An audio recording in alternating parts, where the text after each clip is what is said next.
Mně se na té revoluci líbila ta komunikace. Takhle bych si to totiž představovala.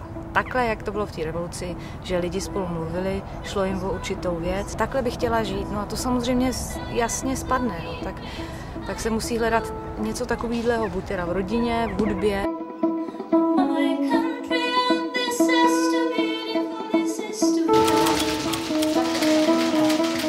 Já jsem prostě na jednu stranu věděla, že jako mám dvě možnosti života, buď jako mít rodinu, a nebo dělat vědu, ale já jsem pak nějak cítila v určitém okamžiku, že bych si připadala jak prázdná skříň, kdybych prostě neměla děti. كل الآن في أيادي وزراء وخارجية وعرب وإذا هم إذا وصلوا إلى نتيجة خلص.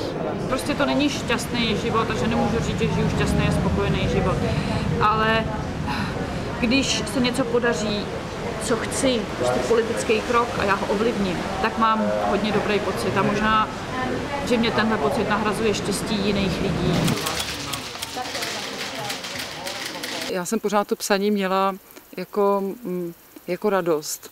A vůbec mi nedošlo, že se tím člověk může živit, protože jsem pořád někde měla zakódováno, že opravdu měřítkem dobrý práce je ten stres.